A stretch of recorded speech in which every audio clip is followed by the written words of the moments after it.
Hi, this presentation is on personal security policies, training, and awareness, presented by Oluwaseyi Akinbade and Steve Bambe. Table of content, we have the abstract, introduction, and we have 4 chapters and a reference. Humans are the weakest element in any security solution. No matter what physical or logical controls are deployed, humans can discover ways to avoid them or disable them. All new personnel require some levels of training, so they will be able to comply with the standards, guidelines, and procedure mandated by the security policies. But before the actual training can take place, awareness of security as a recognized entity must be created for users.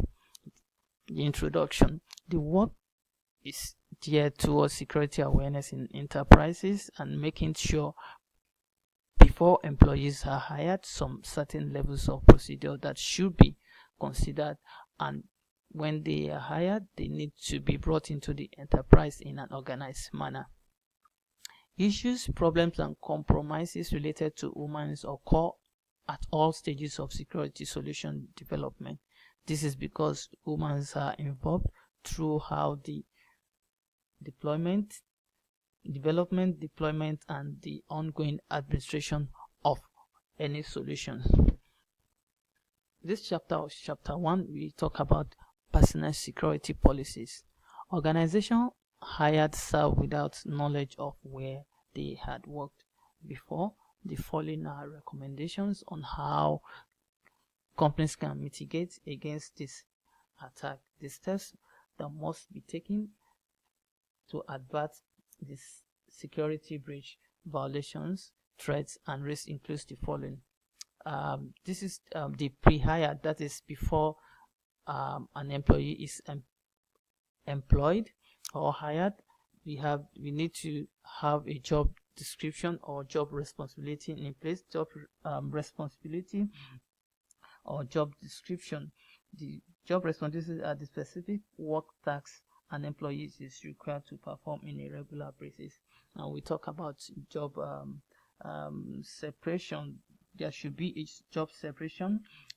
Job separation is the security concept in which critical, significant, and sensitive work tasks are divided among several individual administrators. Then we need to put job rotation. Then we have monitoring and auditing. Monitoring is to detect misuse or vulnerabilities in the system.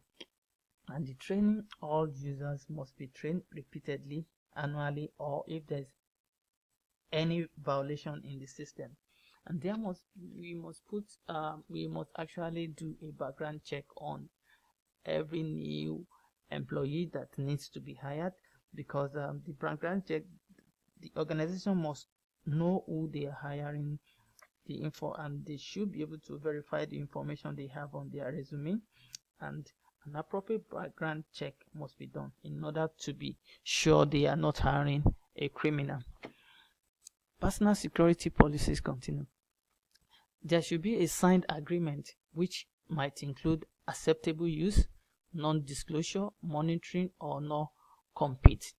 And this must comply with the local, state, federal laws, unions, and labor contracts. Onboarding, this is when the employee has been hired and all paperwork has been completed. There should be a security awareness training that must be completed before they begin their work. A user account must be provisioned, that is, what level of access and what resources they can access.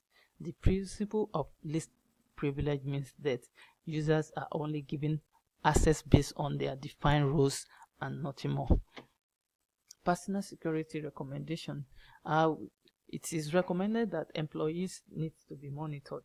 That is, employees should have no expectation for privacy when at work, when representing the company, when using company assets, and all this must stay within the law. And there should be a termination procedure whenever an employee is leaving for whatever reason. There should be a kind of exit interview whereby it will involve the interviewer, the employee, and the witness, and they should make sure that as they are going, they return all physical assets and they are being escorted out of the premises of the company or the organization. Chapter 2 talks about training and monitoring. It is important that companies must spend more time teaching their staffs about common attack types. More importantly, the newer attack types. This will make them to be security conscious. However, compliance and adherence of the lessons learned during the course of training can be verified by the following: through the CB test for all participants after training. Then simulation of email phishing and spear attacks remains the best form of getting users to understand the concept of email phishing and general security awareness. Training and monitoring continues. Audit and compliance check. Audit and checks help to ascertain if users are keeping compliance with the security and policy as intended.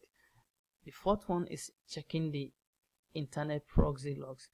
This is checking internet proxy logs is to verify the way of verifying that users who have access to the internet are not misusing it. Then chapter 3 talks about security awareness. It is very important to understand the security awareness means, what it means, and why an organization should be involved in security awareness campaign in the organization.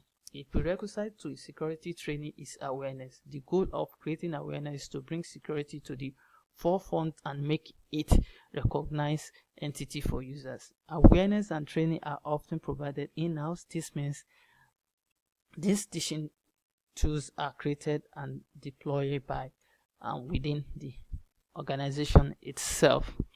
Conclusion: the need for continuous security awareness training on the enterprises is very important. This is because attacks keep getting sophisticated on a daily basis. Hence, the need to educate users on the newer trends in IT security. Users must be aware that the opening malicious sites or phishing emails can impact the security status of an enterprise. Again, this video below shows how companies can be protected and defeated in security awareness if security awareness is not done. Thank you very much.